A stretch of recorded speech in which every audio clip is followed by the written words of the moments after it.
Welcome to Rev'd Up for Sunday, a lectionary podcast from the clergy of St. Mark's Episcopal Church in New Canaan, Connecticut. I'm John Kennedy. I'm Elizabeth Garnsey. And I'm Peter Walsh.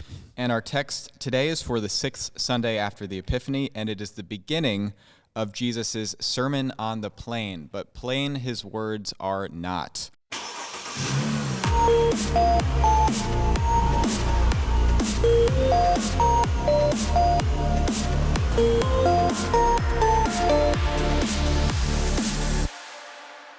This is Luke chapter 6, verses 16 through 26.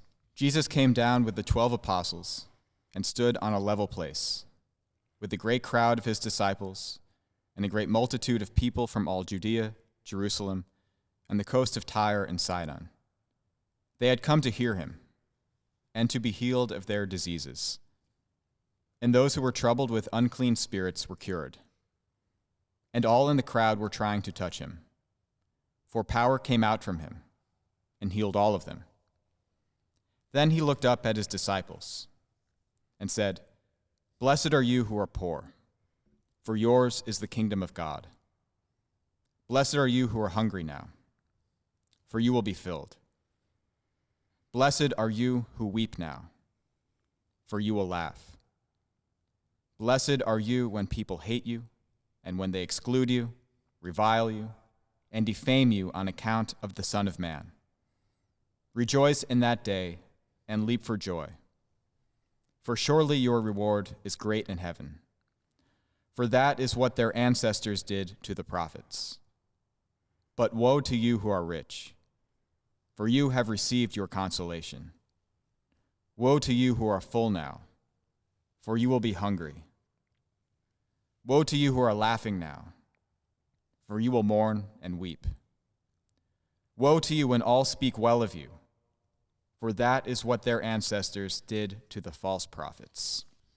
Fighting words from Jesus. Mm-hmm. Where do we? Yeah, I want to start even before we get to those words. I just Yeah. want to start with a little bit on the Sermon on the Plain. So obviously in Matthew, we have the Sermon on the Mount, where he is Mosaic in bringing the new law, so to speak, the new Moses with the new law. And in Luke's Gospel, we have different paradigms. So in Luke's Gospel, the Gospel where Jesus prays the most, he goes up on mountains to pray, and he comes down to talk, to be with the people. And just to like set the scene, this is a movie scene that we've got here, where he's got, we're in chapter 6, he's already got the 12 apostles, and he has a great crowd of disciples, so that means he has a great crowd of following her. Then we get a great multitude of people from Judea and Jerusalem and the coast of Tyre and Sidon, so now we have a mixed bag of people of not followers who are Jewish and who are Gentile. And it says the reason they had come was to hear and to be healed. And so those are the two things that we know about Jesus does the most in the Gospels, is to heal and to teach. And then we get to the part that I just happen to love, and that's why I didn't want to run over. And all in the crowd were trying to touch him, and the power came out from him and healed him. I love this idea of the inner life of Jesus being so powerful that it just, it just exuded out of him, and they just wanted to touch him. And we obviously have stories like the touching the hem of his garment and all of that. But I just wanted to start with this. And then it says with all this, I love that line, then he looked up at his disciples. Mm-hmm. It's incredible. Yeah. Luke always spells out the groups of people in a way that's important. That's a good point. And, we get the 12 apostles, a crowd of his disciples, and a great multitude of people. And from Judea, Jerusalem, the coasts of Tyre and Sidon. I mean, basically, that's all types of people in this text. And that's Luke. I mean, I think from the beginning of Luke, there's a whole host of examples of how Luke is driving home the point that Jesus is the man of the people. And it starts with his genealogy. Well, it continues with genealogy, but it starts with like angels appearing to shepherds and women. It's like these nobodies. Mm-hmm. And in Matthew, you get angels appearing to Joseph and only the men. Mm-hmm. And in Luke, the genealogy goes all the way back to Adam, the human. And in Matthew, it goes back to Abraham, like, the religious figurehead, Yeah. And also, I'll just give the rest of it. Simeon and Anna are the ones who get to kind of validate Jesus as a baby. and they're unknown people other than this one mention, and they live in the temple. They're kind of lowly. Compared to Matthew, who sends wise men from the east, these sort of great equal kings to Herod from another part of the world, and they come to validate this baby. And then, of course, in Luke, we have Jesus preaching from Isaiah 61, and he names the poor, the brokenhearted, the captive, the blind, the bound up, and I think that here again, we get Jesus down on the plain, down on the level with the people. He comes down from the mountain from where he prays and takes his place among them. It's true at his baptism. So it's so amazing, I think, that it just gets made so clear all the way from the beginning of this gospel. And Annie Dillard calls Luke's gospel, the watercolor gospel. Like you said, it's a movie scene, and she says, it's watercolor in Sunday school. Everything looks lovely and Jesus is gentle. But if you start reading the words, not so much. Yes. Yeah, there's great clarity in Luke about Jesus's universality. And we've already gotten the sense of that already. Gentiles are among the crowd, even the disciples perhaps considered in a very broad sense. But Luke is also clear that Jesus is particularly a person for the lowly and the poor. And obviously this hammers that home very clearly, as well as, Elizabeth, as you mentioned, Jesus' inaugural address in Luke chapter 4, when he says, quoting Isaiah, that the Spirit of the Lord is upon me to bring good news to the poor, which is itself echoing the Magnificat, the Song of Mary, where she says much the same thing. The Lord has shown strength with his arm. He has scattered the proud, and the thoughts of their hearts has brought down the powerful from their thrones, and has lifted up the lowly, has filled the hungry with good things, and sent the rich away empty. So there's just this fascinating, I think, sort of dynamic tension between Jesus's and, of course, God's for-allness, God's love for the world, to borrow from John for a moment, of course, John 3:16, but also just the reality that all that world, all the people of the world, are not really disposed to actually receive him. And it is the lowly, in general terms, who are disposed, who have the disposition of heart, and so on, who are prepared to recognize the Messiah and to receive him. And that's a matter both of their, I think, lack of illusions and attachments relative to those who are comfortable in the world, who maybe have a sense of self-sufficiency or a resistance to let go of the way things are in order to accept the way things God would have them be, but also because of the obligation those who are rich have, according to Luke, certainly, and according to the scriptures, definitely, more generally, to share, to be open-handed. So that's all in the mix, and it's fascinating and challenging. Yeah, interesting.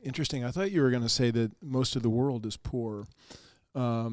That certainly in Jesus's day, the rich and the poor, we have phenomenal spread about that in our world today, and that would have been the case in Jesus's day. And it's likely that most of Jesus's followers were on the poor side, but not all. I mean, we take a look at that certainly in John's gospel. Jesus' grave was given by a wealthy man, Nicodemus. So it's not all the case of that, but certainly certainly as you're describing in Luke's gospel, where we have the Magnificat, we have the rich man and Lazarus, we have all these examples where of poverty, and Luke sets up a real dichotomy, I would say, about disposition of the heart, and that in Luke's examples we get that the poor are more open-hearted because they have the need for greater dependence upon the divine, and the rich have less of need, so they don't see. That's what you get. The rich man Lazarus. Lazarus never saw. The rich man never saw Lazarus, who was at his gate, and so I think that it's an interesting comment. I used to try to negotiate with this passage, and now I surrender to it. I have a completely different perspective on it. And I feel in my own life the ability to receive this passage for its beauty, rather than go, oh my gosh, I'm a rich guy and it ain't good. And so to drop my own sense and sensibilities out of that and just let this be as a teaching of Jesus, which, there's a really interesting negotiation about, is it poor or is it poor in spirit? Which is it? And, as I always like to say, it can be both. I mean, poverty and poverty of spirit. Jesus can say both of these things. I don't see them in competition. Mm-hmm. I think it's interesting to, it is of course interesting to compare the Matthean Sermon on the Mount to this Lucan version of Sermon on the Plain. But just taking Luke all by itself, to back in to it, it lands on mercy. It doesn't say it here, but the next verses, I think, be merciful, like, because your Father is merciful. And in Matthew, I'm comparing it to Matthew, but Matthew says, be perfect as your Father is perfect. And, Matthew's is a much more spiritualized, blessed are the poor in spirit. For Luke, everything is concrete and here and now and action and real food, real money, real being outcast. And he says, blessed are you who are poor, for yours is the kingdom of God. You can see. And I think Jesus always being, on the side of mostly, he's on everybody's side, but, has a special visceral compassion for the poor and the outcast. And he takes that place with his whole life to give us that lens to put ourselves in. So I think when we are stuck on, I'm rich and woe is me, then it's more like, start with be merciful because God is merciful. And this is the characteristic of God in Luke, is pure, unadulterated, dedicated mercy to those on the bottom. And if we start with, no matter where we are on the rank of wealth or satisfied or well-fed, you can still be merciful.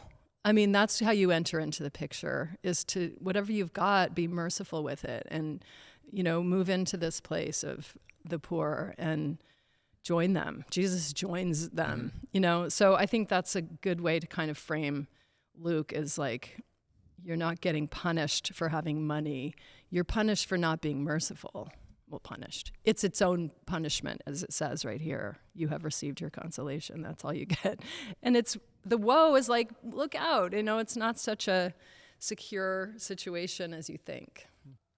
Yeah, I think Luke's attitude towards wealth throughout Luke and Acts is very challenging for us who live in a prosperous place and a relatively, well, actually not relatively, a prosperous society, even as many people in our country are not prosperous. But Luke's attitude towards wealth and having many possessions seems to be quite skeptical overall, or I should say, unless that wealth and those possessions are used for the good of the poor, essentially.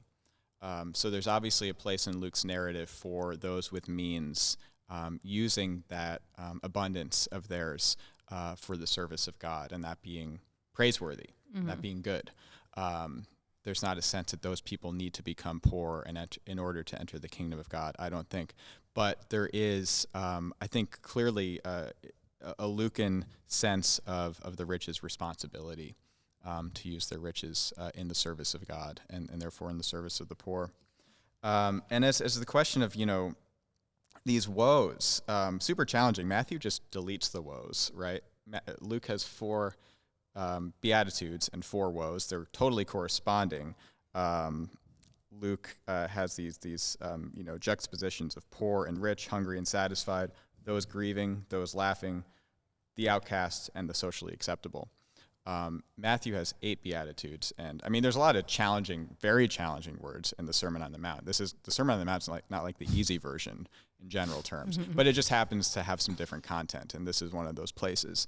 But Luke has these woes to those who are essentially comfortable in this present age, and I think it does have an eschatological sense that in the fullness of the coming of the kingdom of God, which obviously the Gospels, particularly the Synoptic Gospels, are interested in, that this reversal that is talked about throughout Luke, beginning with Mary, we've already talked about the Magnificat, that will actually be like accomplished in rather straightforward terms when in the final manifestation of God's kingdom, however we imagine that. But it has something to do with the restoration of sort of the shalom of the world, the way that the world was meant to be, but was corrupted by essentially, frame it in terms of human greed, I think, in conversation with this passage. And for me, this is a good example of why I hold on to a sense of divine judgment, because, as I've talked about before, when this has come up, I start with the relatedness of the words justice and judgment, that God's judgment is all about doing justice. And that necessarily means that those who are living unjustly are going to be shaken up a bit. And hopefully shaken up into their senses, right? Yeah, speaking again of a tremendous amount in what you just said, if you don't mind my going back just a half step, about our, how are we to make sense out of the two here, and certainly we can either see this as this is the same sermon of Jesus, and or we can see it as these are two different sermons of Jesus, or we can see that Matthew extended the original Jesus sermon, or we can see it as they had, the common cue source, and they modified it, and Matthew didn't choose to go with the woes. I'm agnostic on all that stuff. I don't know. I do believe that what you say is true, that Jesus, I think this feels very Jesus-like, that Jesus would say these words, but I don't find it un-Jesus-like that Jesus would say the other words either. Mm-hmm. And the question of woe and judgment, I think is one of those things I used to negotiate with and now I accept. And I'd also say the same thing about blessing. What the heck does blessing mean? This you see this translated as congratulations or which I find is ridiculous. And I also say, though, the Greek word can say happy are they who are sad, kind of thing. I find that really unhelpful. And when I read through all the different translations, I happen to like things like flourish maybe instead of blessed, but blessed is, they're called the Beatitudes, so it's obviously a great thing. But there was one translation that I stumbled on, and it was like from the Hawaiian Bible, just like you brought that super cool Native Voices Bible last time we met together. The Hawaiians say something like, you may smile from the inside out, so the poor may smile from the inside out, or those who are, this might smile from the inside.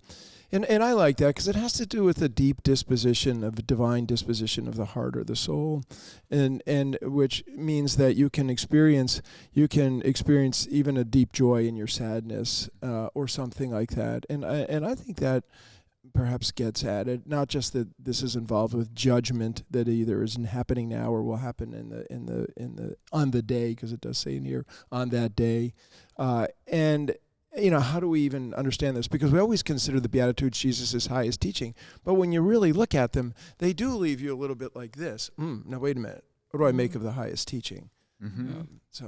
Yeah. I feel like Jesus is, once again, turning things upside down. And his culture viewed wealth and all that as a blessing from God, right? So they already are like, huh? How are the poor blessed and they get the kingdom of God? Like, clearly God doesn't.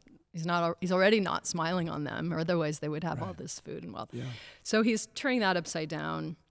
And then, my thoughts about the kingdom of God are that Jesus comes from the outset and says, the kingdom of God is here. The kingdom of God is very near you. The kingdom of God is within you. I feel like his message about the kingdom is not that it's some future reality that we have to work to usher in, but that he brought it, he brings it, it's present, it's active. You can come in it anytime you choose. And his messages are, if you have eyes to see and ears to hear, come on in, and he wants everybody to come in. And so these woes are like, if you're content with this physical, wealth, comforts, security, accolades, everyone's speaking well of you. Meanwhile, your soul is dying inside, and if you can't see the mercy of God and the inclusion the radical inclusion. You know, when we get to the prodigal son story, we get this gospel in miniature of the radical wish that everyone joins the party, and you can squander everything you have, but if you return, you're in. Like, just come in. That's the whole exercise. And so I feel like the woes, the judgment piece, is a self-exclusion from this reality. So when you're hungry, when you're on the outs, when you're persecuted and all that, chances are you're going to see better the mercy of God at work. And so the blessed, can be this word, enlightened are you, fulfilled are you, closer to the truth are you, about God. So that's how I feel all of Luke kind of navigates towards that kind of outlook. Yeah, I mean, I agree with all of that present tense, sort of existential, immediate, spiritual, psychological,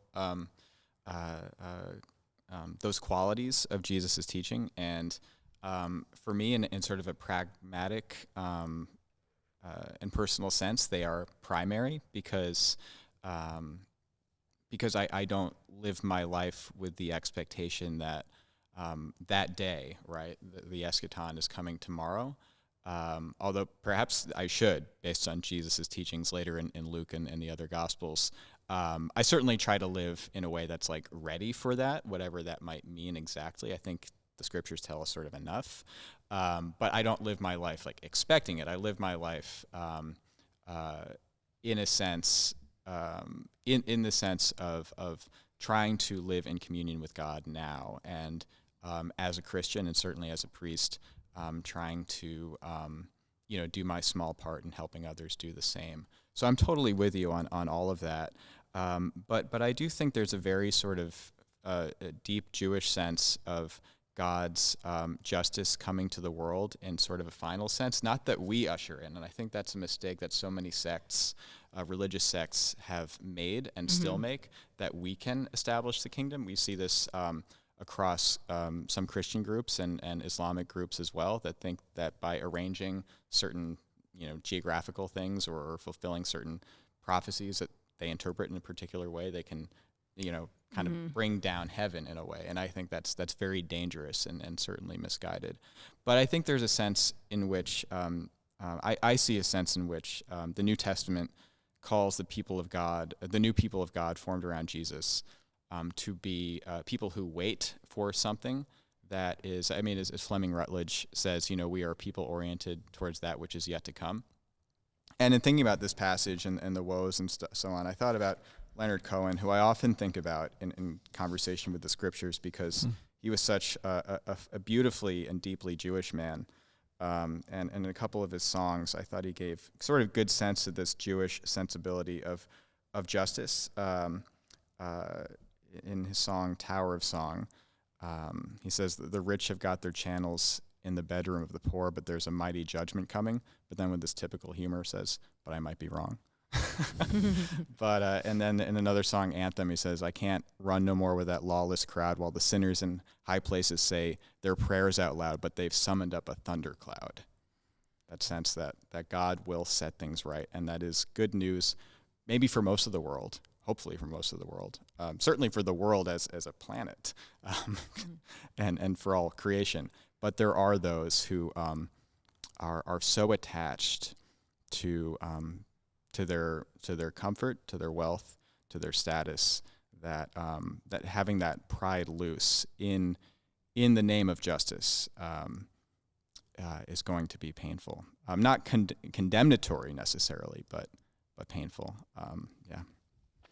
Yeah, it's really interesting. I love it when you quote Leonard Cohen, and we can all hear his voice, because that beautiful, incredible gravel.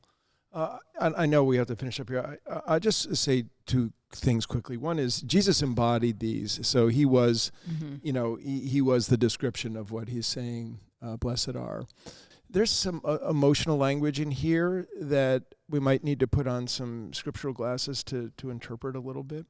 When you get, blessed are those who weep now, for they will laugh. And Luke really loves weeping as a thing. His people weep rather than mourn. and that oftentimes what it seems with Hebrew eyes, what we might be saying here, this is not people who are sad or people who are happy. This is people who are weeping over the wickedness of the world. They're mourning the state of a fallen world, and that's what's happening here. It's not just people who have been, rejected by their friends and are in the corner, at a home weeping. That I think there's a different thing here than just this is an emotional question. This has to do with the disposition toward the state of human beings or humanity. I think that's what that actually means. I think it's both things. I think people's lives are personally full of grief and loss and injustice and all those sorts of things. And you can be bereft over the state of your life or what happened to your children or whatever, right? And I really don't think there's some final judgment coming. I think that is a Jewish perspective, and Jesus is Jewish, and at the same time he comes to bring a whole different picture of what God is like, and in my mind, he's correcting this view that God is full of wrath and about to lift his sword against the people who don't get in line. And you're not really saying that, but I think it's a radical mercy. It's a radical patience and inclusion, and there could be an indefinite span of everlasting life where the kingdom, we don't visibly see it come to earth, but it's within us. I mean, if we live it in our lifetime, even if most people don't. And if you're showing mercy, if you're, lifting up the poor and lowly, you are practicing the kingdom of God. And it's happening for those people that we lift up and for ourselves, because our soul is not dead. Yeah, I don't find those necessarily mutually exclusive concepts, that the kingdom, the presence of the kingdom in the nowness of things and also in the futureness of things. And I think that they're compatible, though one might emphasize a different syllable. When you get this, where Jesus says, for surely your reward is great in the kingdom of heaven, and we get this sense that there are different senses and sensibilities in the heavens too, right? And that we might posit that there's a continuum of this life into the next life. It's not, and albeit very different dimension. That who we are-ness and how we've acted in this life has a continuation in the thy kingdom come, and what that means. But I agree. We have in the West, in particular, manipulated thy kingdom come to mean more like we're all gonna get a boat ride to heaven here, or a rapture to heaven, but that's not actually that's not what's in the scriptures at all here. And I agree also with your disposition on this, Elizabeth, which is simply to say that Luke is very here and now and is very concrete. And I agree with that, but it's not all that in my book either, because we do have the story of the rich man and Lazarus, which is laying out, albeit this is a parable and not a it's like this kind of thing. But again, using this as an example of the continuum. Yeah. And Matthew's separation of the sheep and goats, which are basically, in a way, the separation of those who are kind to the poor and those who are not. Really, really good thoughts. I think Rob wants to go. Says. Yeah. Rob wants to go to lunch. Okay, Rob wants to have lunch. Well, we'll be merciful to Rob. Nice. But overall, I speaking for myself, really appreciate all your comments. And I think of another song lyric which says something about a message of hope for those who receive it and a warning for those who do not. So let's all receive Jesus' words. I mean, that's right. He's, or else.